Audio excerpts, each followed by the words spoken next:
Quand je marcherai dans la vallée de l'ombre de la mort, je ne crains aucun mal, car tu es avec moi, ta houlette et ton bâton me rassurent. Shalom à tous les saints, nous bénissons le Seigneur parce que il nous a encore agréé. On commence CP bien avant, parce qu'on a un petit problème ici, de la lumière. Je passe direct à partir de l'Assemblée des Saints de Kikwit, route Mokali, c'est-à-dire l'Assemblée locale du prophète Jean-Willy. Nous bénissons tous les saints qui nous suivent partout dans le monde. Je vous vois déjà nombreux, les bien-aimés de l'Afrique du Sud, de la France. Je vous vois déjà nombreux. Je veux que la grâce du Seigneur vous soit accordée et que le direct de ce soir soit un plus et la réponse aux questions difficiles. La paix et la grâce vous accompagnent. Comme cela a été dit, nous sommes dans la série des enseignements de Psaume chapitre 23. Nous sommes dans la série des enseignements de Psaume chapitre 23. Et nous avons dit que Dieu nous a réservé beaucoup de choses, beaucoup d'enseignements, beaucoup de profondeur pour que nous soyons en mesure de comprendre sa pensée dans ce Psaume chapitre 23. Vous allez remarquer qu'en ces derniers temps, je ne fais plus beaucoup de rappels parce que je dois avancer, parce que nous avons beaucoup de choses à étudier, à apprendre dans Psaume chapitre 23. Aujourd'hui, nous sommes dans une partie encore très importante, mais je vais revenir un peu, oh là là, je vois quelqu'un qui dit Shalom, on te suit, mais dans l'obscurité profonde. Je ne sais pas si l'obscurité c'est de votre côté ou ici. Il faut me signaler parce que s'il y a l'obscurité, de mon côté, je vais arranger. Si de votre côté, vous allez aussi arranger. Psaume chapitre 23, parce qu'aujourd'hui, je vais étudier ensemble avec vous le verset 5. Mais je commence la lecture pour la meilleure compréhension à partir du verset 4. Quand je marche dans la vallée de l'ombre de la mort, je ne crains aucun mal, car tu es avec moi. Ta houlette et ton bâton me rassurent. Tu dresses devant moi une table en face de mes adversaires. Tu oins d'huile ma tête et ma coupe déborde. Je veux que le Seigneur ajoute l'explication à la lecture de sa parole. Je sais que depuis le mois de mars, le Seigneur nous avait inspiré de faire l'étude de Psaume chapitre 23. Aujourd'hui, nous sommes dans la continuité de Psaume chapitre 23, mais nous allons toucher un point très simple. Tu dresses devant moi une table en face de mes adversaires. Je ne sais pas si aujourd'hui, j'aurai le temps de toucher en face de mes adversaires, mais je crois que nous allons montrer, tu dresses devant moi une table. Et c'est ce que nous allons étudier, parce que je vous ai dit que nous étudions Psaume chapitre 23, mot à mot, verset par verset. Oui, la gloire de Dieu, c'est de cacher les choses. Celle des rois, c'est de sonder. Je dois vous rappeler que dans leur détresse, dans leur cri, quand ces gens-là qui travaillaient dans la mer se posaient trop de questions, le Seigneur a envoyé sa parole. Et cette parole avait donné la solution à tous ces problèmes. Je sais que dans ce temps où le monde vit, dans le confinement, dans le désespoir, Dieu ne peut envoyer que sa parole. Et à travers cette parole, nous aurons la réponse à toutes nos questions difficiles. Parce que je vous ai toujours dit qu'au commencement, ce n'était pas l'argent, ni le mariage, mais au commencement, c'était la parole. C'est-à-dire que Dieu commence par la parole. Et aujourd'hui, nous sommes heureux parce que si la connexion ne nous dérange pas, le Seigneur nous fera grâce. Nous fera grâce. Ah, les bien-aimés disent que l'obscurité, voilà, merci. Ok, que le Seigneur vous bénisse. Écoutez, je vais attirer votre attention parce que je ne veux plus reprendre. Je disais, ici, il y a question d'un pasteur et une brebis. Et la brebis ici, c'est le frère David. Dieu, c'est son pasteur. Je dois vous faire montrer cette direction. Quand est-ce que David chante? Et ces cantiques se trouvent comment? Si vous allez dans le livre de Jean chapitre 10, vérifions Jean chapitre 10, vous allez voir, parce qu'il faudrait que je vous montre la position de David et les pasteurs. Jean chapitre 10, le verset 4 dit ceci. Lorsqu'il a fait sortir toutes ses propres brebis, il marche devant elles et les brebis le suivent parce qu'elles connaissent sa voix. C'est-à-dire que le pasteur marche devant la brebis. Là, l'Éternel est devant David parce que David ici est comme la brebis. Ah, bien-aimé docteur Maurice, merci, que le Seigneur vous bénisse. Shalom. Alors, je disais que ici, Jésus-Christ comme le pasteur, Dieu est le pasteur et David est la brebis qui doit suivre le mouvement du pasteur. Je dis que nous échouons dans cette marche dans la vallée, c'est parce qu'il y a des fois nous ne respectons pas le mouvement. Je disais dans mon direct de la fois passée, le travail du pasteur, le pasteur ne reste pas une seule place. Il marche de campement en campement pour chercher la nourriture à ses brebis. Et nous échouons, c'est parce que nous ne voulons pas rester derrière le pasteur. Je disais que la vraie brebis, c'est le Seigneur Jésus-Christ. Quand il marchait sur la terre, il était la brebis et Dieu était comme le pasteur. Il ne faisait rien sans que le Seigneur ou bien le Père puisse l'orienter, l'indiquer la marche à suivre. Voilà pourquoi je ne veux pas faire trop de rappels. Voilà pourquoi il dit, quand je marche dans la vallée de la mort, de l'ombre de la mort, retenez ça que j'ai expliqué. Quand Jésus entra dans la mort, commença par Golgotha, il est entré dans la vallée de l'ombre de la mort. Et j'avais donné le pourquoi de l'ombre de la mort, non la mort. C'est-à-dire, en réalité, quand Jésus a marché dans la vallée de l'ombre de la mort, il ne pouvait rien craindre parce que le pasteur était avec lui. J'ai béni le docteur Maurice qui me suit. La houlette et les bâtons le rassuraient. Ça, c'était une étude qu'on a faite à peu près 3 ou 4 séances. Mais remarquez, tu dresses devant moi une table. J'aimerais que le Seigneur ouvre l'intelligence à tous les bien-aimés qui me suivent pour comprendre une pensée qui est cachée. C'est-à-dire, ce n'est pas David qui est entré dans la vallée de l'ombre de la mort. Parce que ce n'est pas lui qui dirige, c'est le pasteur. Et David, comme la brebis, est appelé à suivre le pasteur dans tous ses mouvements. C'est-à-dire, le pasteur a traversé la vallée de l'ombre de la mort. David aussi a traversé. Oui, il ne pouvait rien craindre parce que le pasteur était avec lui. La houlette et les bâtons rassuraient la marche de David dans la vallée. Maintenant, ils sont sortis de la vallée. Retenez ça. Maintenant, on ne reste plus dans la vallée parce que je vous ai donné le pourquoi de David qui ne pouvait pas rester dans la vallée. Parce que le frère Pierre nous a expliqué que tu ne peux pas abandonner mon âme dans le séjour des morts. Donc Jésus-Christ a traversé la vallée. Je vois le frère Jean-Didier Djala, que le Seigneur vous bénisse. C'est-à-dire qu'après avoir traversé la vallée, tu dresses devant moi une table. C'est ce que nous voulons étudier. Si vous remarquez le texte biblique, vous allez voir que avant que la brebis traverse la vallée, l'Éternel l'a conduit dans le vert pâturage. La brebis a mangé dans le vert pâturage. Elle a trouvé le repos dans le vert pâturage. Après avoir été mangé, conduit dans les eaux paisibles, le pasteur a laissé la brebis traverser la vallée. C'est ici qu'on trouve la réponse de la vallée. C'est-à-dire, après la vallée, il y a une table de la nourriture. Oh là là, le pasteur avait raison. Il avait raison d'amener cette brebis dans la vallée parce qu'après la vallée, il y a une table qui est dressée.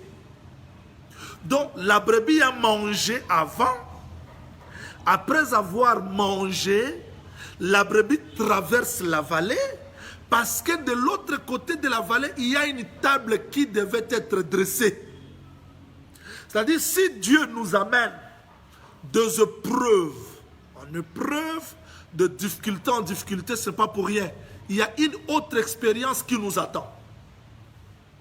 Oui, David, comme la brebis, il pouvait chanter, il dit, l'Éternel est mon berger, je ne manquerai de rien parce qu'il m'a donné la nourriture. Mais cette nourriture ne suffisait pas.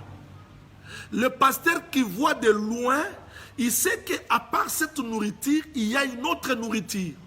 Mais cette nourriture-là, on ne peut pas la manger si on ne traverse pas la vallée.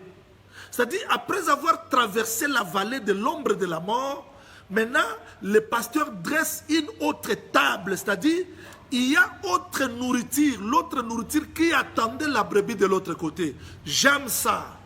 Et mon cœur dit merci Seigneur parce qu'à part cette nourriture, il y a une autre nourriture. Mais cette autre nourriture, on ne peut pas la manger si on ne traverse pas la vallée de l'ombre de la mort. Je vais donner le pourquoi de tous ces mouvements. C'est-à-dire le pasteur ne nous nourrit pas seulement d'une simple nourriture d'un côté, mais après la vallée, il y a aussi une autre nourriture. Voilà pourquoi je dis à tous celui qui a reçu le Seigneur Jésus-Christ, un jour, nous allons traverser la vallée de l'ombre de la mort et de l'autre côté, il y a une autre table qui nous attend. Ce n'est pas pour rien le prophète Jean pouvait chanter. Et ceux qui sont appelés au festin parce qu'il y a une autre table qui nous attend. Donc nous n'allons pas craindre la vallée, nous n'allons pas craindre le souffrance du monde, parce que de l'autre côté, il y a une table qui nous attend. Et je veux que cette table soit manifestée même aujourd'hui. Là, nous allons expliquer ça dans un autre langage, qu'à part la nourriture que nous mangeons aujourd'hui, il y a une autre nourriture qui nous attend, mais il faut traverser la vallée. Voilà pourquoi celui qui fuit la vallée, celui qui fuit les épreuves, les difficultés, n'aura pas à expérimenter les choses que Dieu a préparées pour sa vie. C'est-à-dire que marcher avec Dieu comme la brebis, ce n'est pas une marche facile. Il y a d'autres choses que nous n'allons pas comprendre. Il y a des choses que nous pouvons comprendre. Mais il y a d'autres étapes qui peuvent nous dépasser. Mais nous croyons, comme le pasteur est au-devant de nous, quelle que soit la vallée, il y a autre chose qui nous attend. Et je veux que le Seigneur fortifie ma soeur et mon frère qui traversent des vallées. Les temps d'angoisse, les temps de difficulté. Je suis venu vous rassurer ce soir que, à part ce que vous avez perdu, là il faut poser à Joseph la question, qui a perdu la tunique à plusieurs couleurs, qu'il y a la robe de fêle qui l'attendait chez Joseph. C'est-à-dire, si nous avons perdu d'autres choses aujourd'hui, nous n'allons pas nous décourager. Allons, suivons Jésus, quel que soit le mouvement qui peut apparaître difficile, il y a d'autres choses qui nous attendent. Et je veux que le Seigneur ouvre l'intelligence pour que vous compreniez ces messages. C'est-à-dire, ici David dit, tu dresses devant moi une table. Ici David ne parle pas comme un homme, il parle toujours comme une brebis. C'est-à-dire, à part la nourriture de l'autre côté, après la vallée, il y a aussi une autre nourriture. Si du moins, nous n'avons pas fui la vallée, si nous pouvons affronter les épreuves et sortir victorieux dans les épreuves, Dieu, nous allons l'expérimenter dans une autre dimension. Voilà la pensée que nous voulons étudier, la pensée que nous voulons comprendre aujourd'hui. Pourquoi David dit, tu dresses devant moi une table. La table qui est dressée, c'est après la vallée. Donc nous avons compris que si le pasteur était au-devant de David, c'était pour chercher une autre nourriture, c'est-à-dire une autre expérience. Je dis à quelqu'un qui est derrière la parole, même si tu vois rien, même si tu comprends rien, n'abandonne jamais. Dieu vous amène dans une autre expérience. Bien que dans la chair, ça peut nous dépasser, de ne pas comprendre ce que Dieu nous amène, mais nous croyons que nous sommes derrière le bon pasteur. Il y a toujours de bonnes choses qu'il a préparées pour nous. Avançons. Je vous ai toujours dit que ces choses parlaient d'un homme, le Seigneur Jésus-Christ. Supportez que je vous explique ça dans le langage de Cana. bien que je suis dans la place publique. Voudrez-vous comprendre que Jésus, suivez-moi s'il vous plaît, Jésus avant de traverser la vallée de l'ombre de la mort, qu'est-ce qu'il a fait? Il rassemble ses disciples. Suivez-moi très bien. Il y rassemble ses disciples. Il prend un pain. J'aime toujours expliquer ce langage-là. Le pain se trouvait sur la table. Jésus-Christ soulève le pain parce que quand le pain était sur la table, personne n'a mangé. Je vous ai dit que je vais utiliser un peu la langue du Cana. Quand le pain était sur la table, personne ne l'a mangé. Mais il soulève le pain, il suspend le pain entre le ciel et la terre. Il rompt le pain en 2 morceaux. Il distribue le pain aux apôtres. Oui, parce que lui était le pasteur et les apôtres étaient les brebis qui avaient besoin de la nourriture. Et cette nourriture-là, c'était son corps. Parce qu'il dit, c'est mon corps. Parce que la table que je vais expliquer tout à l'heure, vous aurez l'explication de la table. Parce que cette table dressée dans la maison d'Israël était devenue le piège pour eux. Parce qu'ils ne se sont pas servis de la table. Vérifions, vérifions. Je vous ai toujours dit, strictement interdit de raisonner. Je suis dans Romains chapitre 11. Je suis dans Romains chapitre 11. Romains chapitre 11. Je lis le verset 8 jusqu'au 9e verset parce que je n'aime pas raisonner. Selon qu'il est écrit, Dieu leur a donné un esprit d'assoupissement. Qui? La maison d'Israël. Des yeux pour ne point voir, des oreilles pour ne point attendre, jusqu'à ce jour. Et David dit que leur table soit pour eux un piège. C'est-à-dire que la table là était devenue comme un piège pour la maison d'Israël. Voilà pourquoi j'ai dit, le pain qui était sur la table, Israël ne s'est pas servi de la table, parce que la table présentait le pain. Israël a rejeté le pain et la table. Maintenant, Jésus retire le pain de la table. Il suspend le pain entre le ciel et la terre. Il distribue ça en 2 pour expliquer comment est-ce qu'il sera tué. Voilà pourquoi quand Jésus crie à la croix de Golgotha, le voile se déchira en 2. Et Hébreux chapitre 10, verset 20, nous répond que ce voile-là, c'était la chair. Oui, Jésus avait raison de distribuer le pain en 2 parce que c'était la chair qui allait être déchirée en 2 parce que dans cette chair-là, il se trouvait le chemin. Et quand il a distribué le pain, Israël a mangé. Il a mangé qui? Jésus. Les disciples qui étaient comme le pasteur, les brebis plutôt, le pasteur leur a donné la nourriture. Mais après avoir traversé la vallée, il fallait alors qu'une table soit dressée devant les adversaires. Bien sûr, je vais revenir pourquoi une table doit être dressée devant les adversaires. Nous allons étudier ça le dimanche parce qu'on va étudier l'obscurité, le faux pasteur. Il y a plusieurs adversaires. Nous allons étudier ça le dimanche. Merci frère Jean-Didier. Alors, je disais qu'en réalité, Jésus-Christ devait revenir comme la table pour que le peuple mange quoi? La nourriture. Ça, c'est dans une autre dimension parce qu'autrefois, ils ont mangé la nourriture sans explication. Mais après avoir traversé la vallée de l'ombre de la mort, la table doit être dressée pour qu'Israël en mange. Là, on trouve Christ dans une autre dimension. J'aimerais que vous reteniez bien ce texte. Prenons Psaume chapitre 78. Psaume chapitre 18, Psaume 78, vous allez comprendre quelque chose. Là, j'explique comment, après avoir traversé la vallée de l'ombre de la mort, il y a une autre table de l'autre côté. C'est-à-dire la nourriture, ce n'est pas seulement ce que nous avons mangé. Avec Dieu, ce n'est pas seulement ce que Dieu nous a donné, parce que je vois beaucoup de gens se lamenter, parce qu'il a perdu, il a traversé des moments difficiles, mais il ne comprend pas qu'après la vallée de l'ombre de la mort, il y a une autre expérience avec le Seigneur. Je peux perdre aujourd'hui, mais il y a d'autres choses qui m'attendent demain. Le problème est de rester comme une brebis. Parce que je vous ai dit que la brebis reste toujours derrière le pasteur. Et quand Jésus criait le pasteur, nous allons découvrir qu'à part cette nourriture, il va dresser une autre table après la vallée. Remarquez, supportez que j'explique ça dans un langage très simple.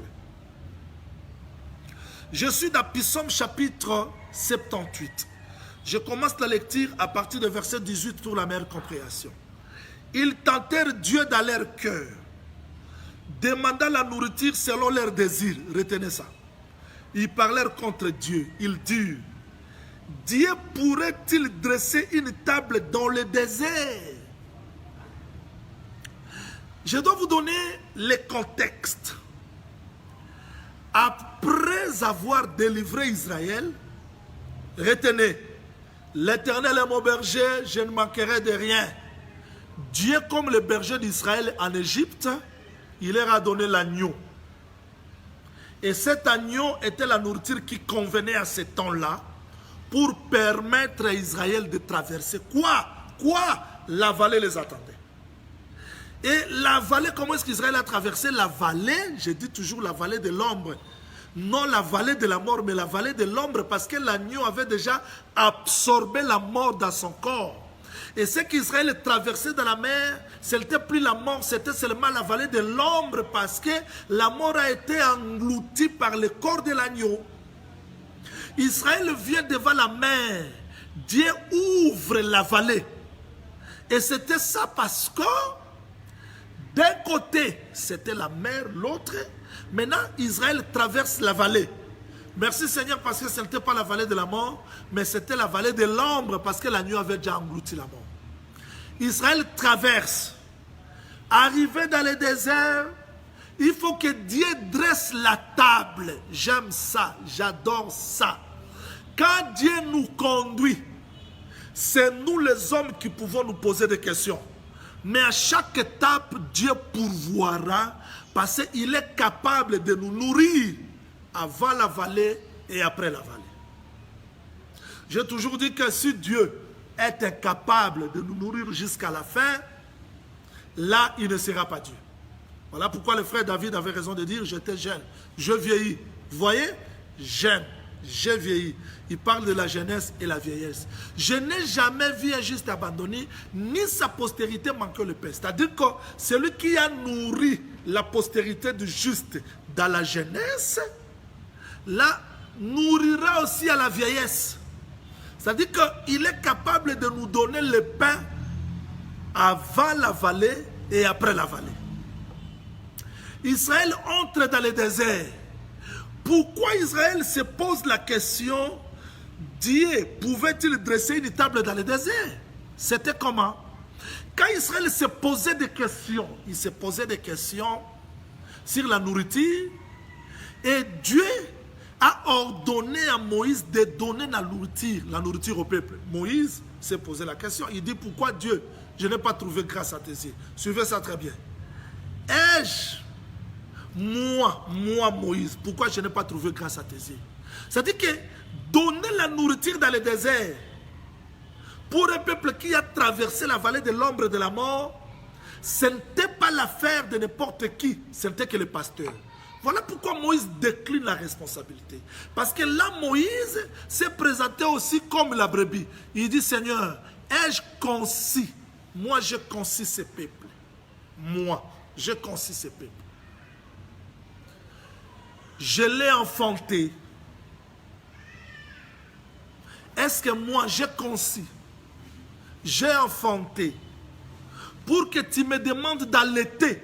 Comment le problème de la nourriture vient le problème de concevoir, le problème de l'enfantement, le problème d'allaitement. Parce que Dieu avait dit seulement à Moïse, donne la nourriture. Mais Moïse dit, Seigneur, est-ce que moi j'ai concis ce peuple? Vérifions ça, parce que beaucoup de gens peuvent me poser des questions. Prophète Jean-Oli, qu'est-ce que tu dis? Tu as trouvé ça où? Je suis dans Nombre chapitre 11. Nombre chapitre 11, là je vais expliquer la table, après la vallée. Je suis dans Nombre, chapitre 11. Je commence la lecture à partir du verset 10. Moïse attendit le peuple qui pleurait chacun sa famille, dans sa famille, à l'entrée de sa tente. La colère de l'Éternel s'enflamma fortement. Moïse fit attrister. Il dit à l'Éternel, pourquoi affliges-tu ton serviteur? Pourquoi n'ai-je pas trouvé grâce à tes yeux que tu aies mis sur moi la charge de tous ces peuples? Est-ce moi qui ai conçu ces peuples? Je suis dans le verset 12. C'est moi qui l'ai enfanté pour que tu me dises, porte-les sur ton sein, comme le nourricier porte un enfant, jusqu'au pays que tu as juré à ses pères de lui donner. Où prendrai-je la viande pour donner à tous ces peuples? C'est-à-dire que le problème de dresser la table de Pissom là, pour Moïse, ça devient tout un problème. Voilà pourquoi Israël a tenté l'Éternel dans le désert. Est-ce que Dieu était capable de dresser la table? Mais dresser la table dans le désert, c'était nourrir Israël, prendre soin. Voilà pourquoi Moïse explique que donner la nourriture au peuple, c'est tout un travail de la rédemption. Et je dois répondre au prophète Moïse que oui, Moïse, tu avais raison de ne pas donner la nourriture à ce peuple. Tu avais raison de ne pas dresser la table, parce que celui qui dresse la table, c'est celui qui a conçu. Oh, la conception, c'est ça l'éternité. C'est celui qui a enfanté. C'est à la croix de Golgotha qui nous a enfantés. Celui qui enfante, c'est celui qui porte dans les seins comme nourricier. C'est ça le ministère que frère Paul dit, que le ministère c'est le nourricier. Et il dit, c'est lui qui doit porter le fardeau jusqu'à l'éternité. C'est-à-dire que je rentre dans la table parce que je vais expliquer aujourd'hui la table du Seigneur. Je dis que c'est Dieu comme le pasteur, après avoir traversé Israël dans le désert, c'est lui qui devait dresser la table. Et dresser la table, c'est-à-dire que prendre soin d'Israël jusqu'à la fin du pèlerinage. Mais cette table qui était dressée après la résurrection du Seigneur, Romains chapitre 11 nous a répondu que c'était un piège pour la maison d'Israël. C'est-à-dire que Jésus, après la résurrection, était devenu un piège parce que cette table-là, Israël était incapable de manger parce que dans cette table, il y avait la nourriture, et pas n'importe quelle nourriture, la nourriture de ressuscité. Voilà pourquoi j'aime le prophète Moïse. J'aime le prophète Moïse. J'aime le prophète Moïse. Qu'est-ce qu'il avait dit à la maison d'Israël? Il dit, quand vous allez entrer dans les pays et que vous trouvez un arbre qui a produit première année, 2 ans, 3 ans, ne mangez pas. Laissez ce fruit aux incirconcis. Ça dit que le fruit de 3 ans, Israël ne pouvait pas en manger, c'était pour les incirconcis. Mais Jésus, quand il est né, nous avons compris qu'il n'était pas seulement un homme, il était aussi un fruit. Un arbre qui a produit le fruit de 3 ans. Parce qu'après avoir travaillé 3 ans, Israël était capable de le manger, parce que lui était le fruit de 3 ans. Voilà la table qui est dressée. C'est-à-dire qu'en réalité, la table qui est dressée devant les ennemis que je vais expliquer le dimanche, c'est pour permettre à la brebis de manger. Je reviens. Tu dresses devant moi une table. C'est-à-dire, après avoir traversé la vallée, Dieu a dressé une table, une autre sorte de nourriture pour que l'Église mange. Je dois vous rappeler parce que je vois beaucoup de gens traverser des moments difficiles aujourd'hui. Les gens se découragent parce que Dieu ne me connaît pas, Dieu ne me voit pas. Je vais vous dire qu'à part cette nourriture, là j'entre dans la prophétie, à part cette nourriture que nous mangeons, il y a encore une promesse, Apocalypse chapitre 19, verset 7 jusqu'au 9e verset, où la convocation, l'invitation sera adressée pour que nous traversons la vallée de l'ombre de la mort pour aller manger la nourriture et nous serons avec le Seigneur. C'est-à-dire que Jésus que nous mangeons aujourd'hui, nous allons le découvrir dans une autre dimension. Voilà pourquoi dans l'église de Pergame, il a dit à celui qui vaincra, je lui donnerai l'autorité de manger quoi? De manger la manne cachée. L'arbre de vie. C'est-à-dire qu'aujourd'hui, Jésus-Christ c'est notre nourriture, mais parce que nous n'avons pas encore traversé la vallée de l'ombre de la mort, nous croyons que nous allons l'expérimenter dans une autre dimension. Alors, je veux dire ceci, en réalité, quand nous avons... Merci frère Jean-Didier. En tout cas, frère Jean-Didier, que le Seigneur te bénisse. Quand nous vérifions Est-ce qu'après la vallée, il y a encore d'autres promesses? Oui. Voilà, il y a la table. Pourquoi Dieu n'a pas dressé cette table-là avant la vallée? Pourquoi Dieu n'a pas dressé cette table-là avant la vallée, mais il dresse la table après la vallée? Pourquoi? Je dis aux gens qui traversent des moments difficiles, à la manière des hommes, quand nous entrons dans la vallée, on ne voit rien, on ne sent rien. Mais à partir de ces versets, nous avons compris que, ok, après la vallée, il y a encore la promesse. Toi qui suis le bon pasteur qui est le Seigneur Jésus-Christ, ne te décourage pas, même si tu ne vois rien. Ou si je vous dis que vivre dans ce corps, on ne peut pas se poser des questions, là je ne serai pas d'accord. Je ne serai pas sincère. Les questions viendront. Je vous ai toujours dit que la vie de l'homme sur la terre, c'est la vie des questions. Les questions viendront, mais c'est à Dieu les réponses. La vie de l'homme sur la terre, c'est la vie des questions. C'est comme Job, il s'est posé trop de questions, mais incapable de répondre. Même les gens qui l'entouraient, incapables de les répondre. Il n'y a que Dieu qui est venu répondre aux questions des frères de Job. C'est-à-dire, en réalité, après cette vallée, je m'adresse précisément aux gens qui traversent des vallées. Je me souviens d'un homme de Dieu que je vais prier pour lui, qui suit chaque fois les soins. Il suit les dialyses, mais ces derniers temps, il est dans l'impossibilité de suivre les dialyses à cause des confinements. Il n'y a plus de produits. Comprenez, nous sommes dans DRC. Il n'y a pas de produits. Mon frère, tu peux traverser la vallée de l'ombre de la mort. Ne crains rien. Il y a aussi une autre promesse. La table est là. C'est-à-dire, je vais rentrer pour vous expliquer ça terre à terre. C'est-à-dire que Jésus-Christ, le bon pasteur, il peut m'amener sur la montagne, je me réjouis. Je glorifie le Seigneur, tout va bien. Les choses marchent très bien. Je mange, je me marie, les choses vont bien. J'ai des bénéfices, ça va bien. Mais le pasteur ne m'amène pas seulement sur la montagne. Il peut m'amener aussi sur la plaine, où je marche normalement. Mais le pasteur est censé, s'il voit qu'une table est au-dessus de la vallée, il peut m'amener dans la vallée. Que je ne me pose pas de questions. Pourquoi il est passé par là? Moi, je ne connais pas le chemin. Le pasteur, c'est la colonne du feu. Le pasteur, c'est la colonne de nuée. C'est lui qui connaît le chemin. Moi, je ne connais pas le chemin. Le pasteur connaissait et savait. Si je laisse ma brebis ici, cette nourriture ne suffisait plus, ne va plus suffire pour elle. Parce que le pasteur est en mouvement, c'est la colonne du feu, est en mouvement. Si le pasteur s'arrête à la RDC, je m'arrête comme la brebis. Si le pasteur m'amène en Europe, je pars en Europe. Si le pasteur parce que là où le pasteur m'amène, parce qu'il est mon berger, je ne manquerai de rien. Il y a des fois nous souffrons parce que on ne suit pas le pasteur.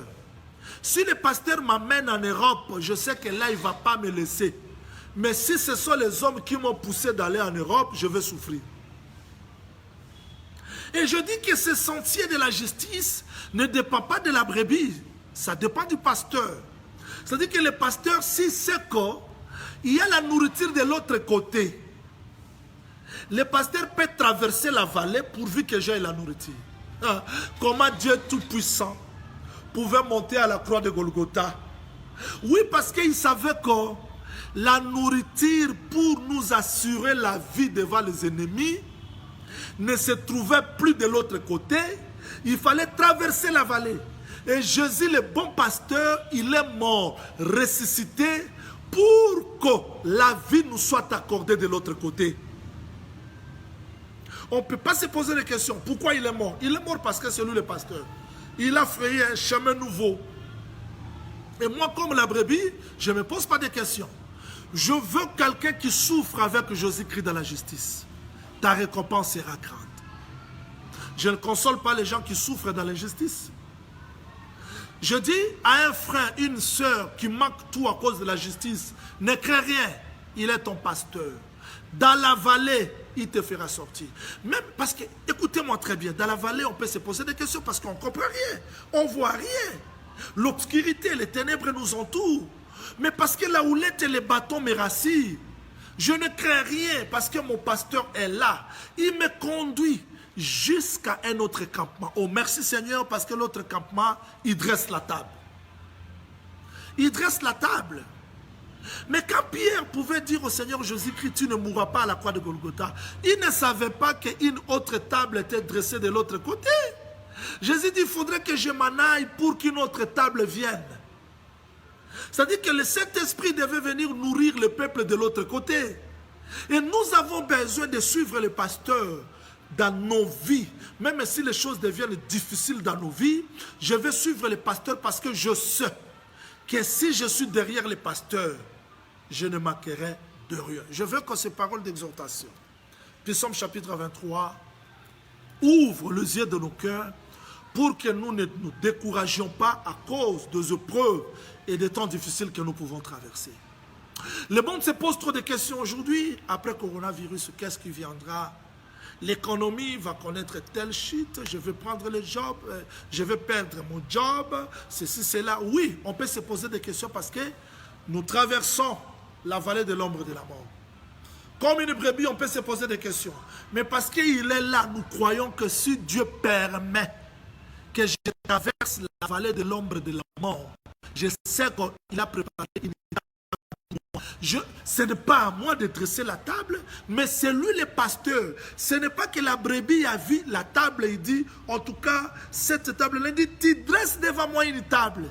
C'est-à-dire que c'est Dieu qui doit dresser la table. Je dis à quelqu'un, si tu as perdu telle chose, Dieu est capable de dresser une autre table pour ta vie. Ce n'est pas toi qui vas dresser la table, mais le pasteur. Écoutez, c'est comme si le pasteur avait abandonné David.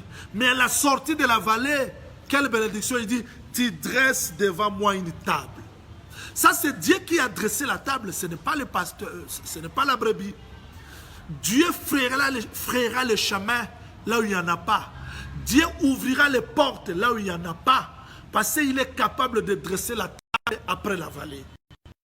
Je veux que vous ayez l'espérance, la force de comprendre qu'après la vallée, le pasteur, comme il a frayé un chemin, il est capable de dresser une autre table devant moi. Et je veux manger comme autrefois. Et cette fois-ci, c'est pour m'amener à vaincre les ennemis. Écoutez-moi très bien. Mais je vais attirer votre attention parce que le dimanche, ne manquez pas le dimanche, nous allons étudier. Cette table-là est dressée en face de mes adversaires.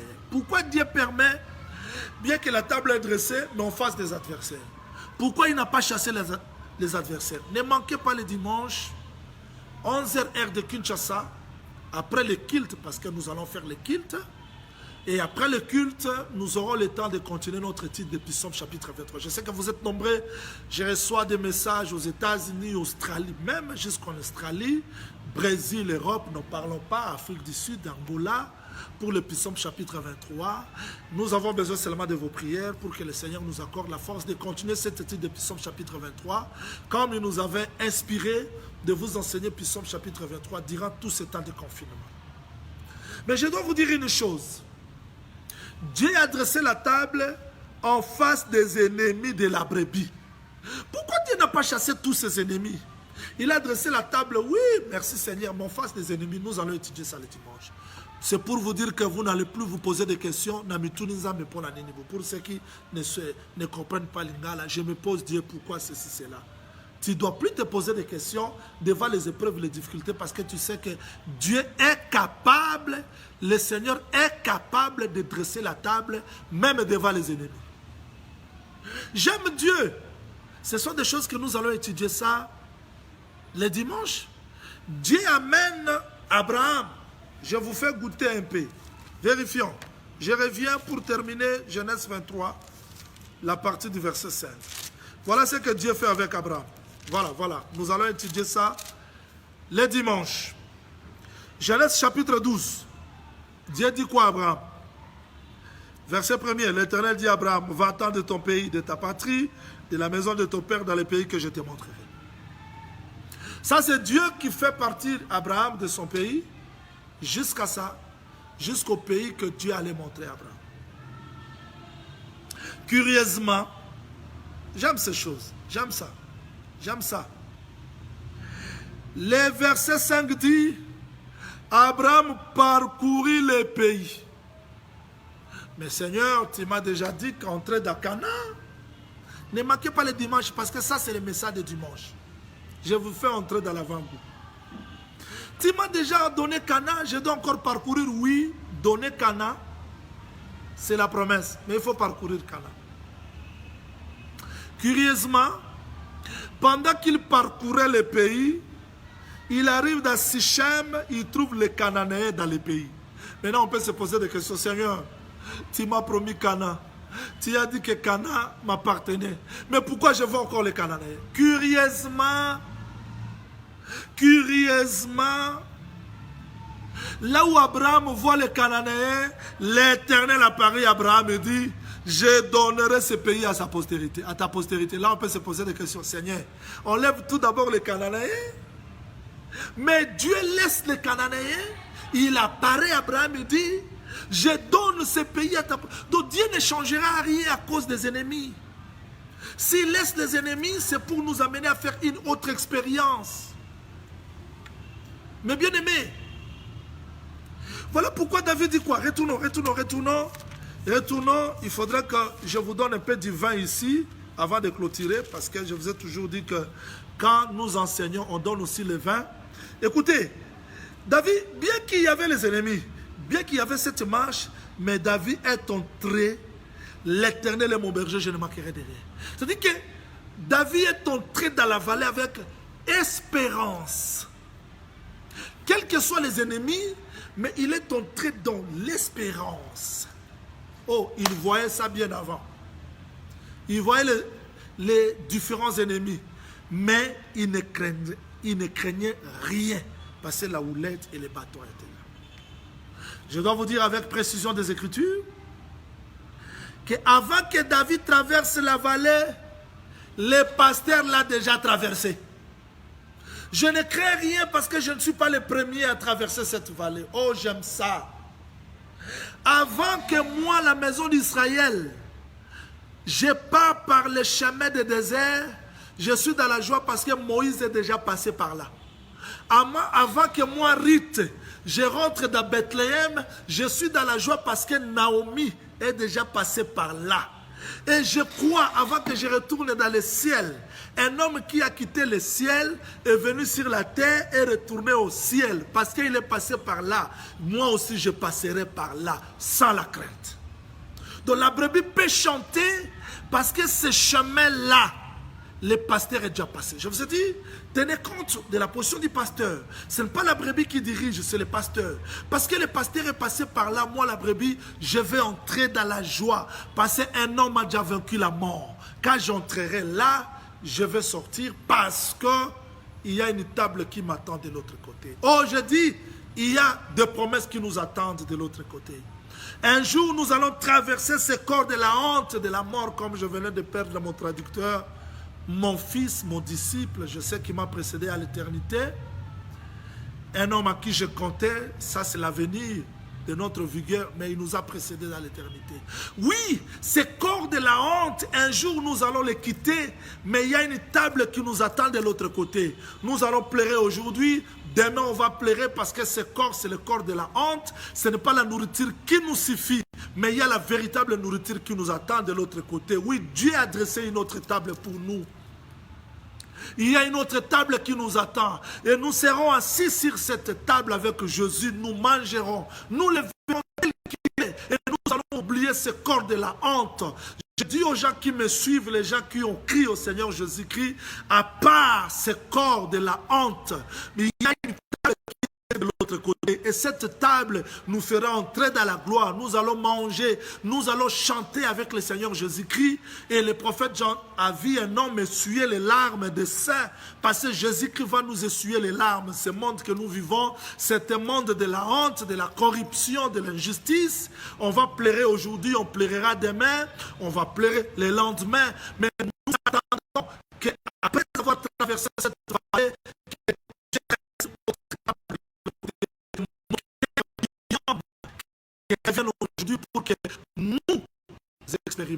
cette table. Oui, nous pouvons traverser cette vallée et toucher la nourriture de l'autre côté, passer un homme vaincu. Vous savez, je termine mon direct parce que nous étions dans la prière, je dois clôturer. Je dois vous dire ce qui est vrai. Je dois vous dire ce qui est vrai. Aujourd'hui, nous pouvons vaincre parce qu'un homme a vaincu. Écoutez, quand les enfants d'Israël dans Nombre, chapitre 16, je sais que frère Jean Didier va écrire ce verset, quand Corée et Abiram se sont révoltés contre Moïse et Aaron, le Seigneur a demandé à ce que chacun apporte son brasier. Et pendant qu'ils offraient, le feu a quitté le ciel, a consumé, alléluia, le feu a consumé les hommes, a consumé l'offrande. Mais une chose que le feu n'avait pas consumé, c'était le rein qui était dans les brasiers. C'est-à-dire que le feu du ciel a consumé l'offrande, a consumé des hommes, mais le rein n'était pas consumé. Et Dieu dit à Moïse, prends le rein qui n'a pas été consumé par le feu, fais de cela l'autel des reins. C'est-à-dire que le rein qui était sur l'autel de l'offrande, c'était le rein qui a supporté le jugement divin. Ce n'était pas n'importe quel rein. C'était le rein, quand le feu a quitté le ciel, a consumé les hommes. Vous connaissez ce fait? C'est le jugement de Dieu qui a frappé tout le monde. Supportez-moi, le bruit de l'avion peut nous déranger parce que je suis dans l'assemblée de sécurité. Nous sommes à côté de l'aéroport. Voilà pourquoi vous pouvez sentir le bruit de l'avion. Supportez-moi. Merci. Je suis dans l'assemblée de celle de Kikwit à Kingasal. Alors, je disais que quand le feu a consumé le rein, Dieu a jugé le rein digne de supporter le jugement. Il dit, prends les reins, construis l'autel des reins. Oh, voilà pourquoi Job avait raison de dire, je ne suis pas un rein pour supporter le jugement. C'est-à-dire que celui qui supporte le jugement, c'est le rein. Voilà pourquoi pendant que le serpent brûlait, mordait les enfants d'Israël dans le désert, Dieu a dit, levez le serpent des reins. Et un homme est venu dire, de même que Moïse éleva le serpent des reins, le Fils de l'homme aussi sera élevé. C'est-à-dire que Jésus-Christ, c'est le rein qui a supporté le jugement de Dieu. Et parce qu'il est mort, il a supporté ce jugement dans ce corps, et que c'est lui le pasteur, nous pouvons le suivre, et la mort n'aura plus le pouvoir sur nous. C'est la bonne nouvelle. C'est la bonne nouvelle. Je veux dire à quelqu'un qui traverse des moments difficiles, n'abandonne jamais. Après la vallée de la mort, une table est dressée de l'autre côté. Même si tu ne comprends rien, même si tu ne sens rien, mais je te dis au nom du Seigneur Jésus-Christ, comme la brebis, après la vallée de l'ombre de la mort, une table est dressée et cette table nous attend. Je veux que tout celui qui me suit et tout celui qui a commencé à suivre Psaume chapitre 23, 15 jours, quand nous allons traverser de l'autre côté, que nous soyons tout autour de la table du Seigneur, parce que nous croyons que cette table est devenue la pierre d'achoppement pour la maison d'Israël, mais pour nous, c'est la victoire, pour nous, c'est la vie éternelle. Merci frère Jean-Didier, c'est ça les versets. Alors je veux que ces paroles d'exhortation vous consolent. Je veux que ces paroles d'exhortation vous fortifient. Ne craignez pas les épreuves. Ne craignez pas les difficultés. N'abandonnez jamais. Et ne soyez pas devant Dieu. Restez derrière comme la brebis. Parce qu'il a traversé, nous allons aussi traverser. Je veux que ces paroles d'exhortation fortifient les sœurs et frères à qui nous étions ensemble dans les jeûnes et prières. Et même ceux qui n'étaient pas là, à partir de cette exhortation, je veux prier pour clôturer les jeûnes d'aujourd'hui. Je veux que le Seigneur vous bénisse, qu'il illumine les yeux de vos cœurs, que Dieu vous fasse triompher devant les épreuves et les difficultés. Seigneur, je prie pour tout celui qui m'a suivi. Devant les épreuves et les difficultés, fortifie ma sœur et mon frère. Nous voulons sortir la tête haute, quelles que soient les épreuves, les difficultés. Nous voulons que ta grâce nous accompagne en tout et pour tout. Au nom du Seigneur Jésus-Christ, nous avons ici prié. Amen. Que le Seigneur vous bénisse. Nous avons passé ce direct aujourd'hui dans l'Assemblée des Saints de Kikwit, route Mokali. Voilà pourquoi le décor est comme ça. Nous sommes dans notre siège. Que le Seigneur vous bénisse. Besoin de vos prières. Et les rendez-vous, c'est pour demain. Demain, je vais faire un direct sur la RTVS One. Ceux qui ont des paroles, vous nous suivez à la RTVS. Je vais expliquer le mouvement du Cayenne. Je vais montrer la naissance du Cayenne. Et je vais donner comment est-ce qu'ils ont grandi, le travail, jusqu'à ce qu'ils soient errants. Et nous allons expliquer ça demain. Ça sera 5h45 de Kinshasa. Si le Seigneur nous donne beaucoup de mégas, ça sera aussi en direct de Facebook pour que vous bénéficiez de cela. D'ici là, portez-vous bien. Que le Seigneur Jésus-Christ vous bénisse. Demain, on a le rendez-vous à la chaîne de la RTVS One et dimanche à 11h. Pourquoi 11h? Parce que nous attendons que l'Assemblée des Saints de Pérou termine son direct et après la partie de 11h, nous serons là pour continuer Psaume chapitre 23. Ne manquez pas, que le Seigneur Jésus-Christ vous bénisse. D'ici là, portez-vous bien. Merci parce que vous étiez nombreux. J'ai vu les gens des États-Unis, j'ai vu les gens du Canada, Europe, par-ci, par-là. Que le Seigneur vous bénisse. Merci. Ciao.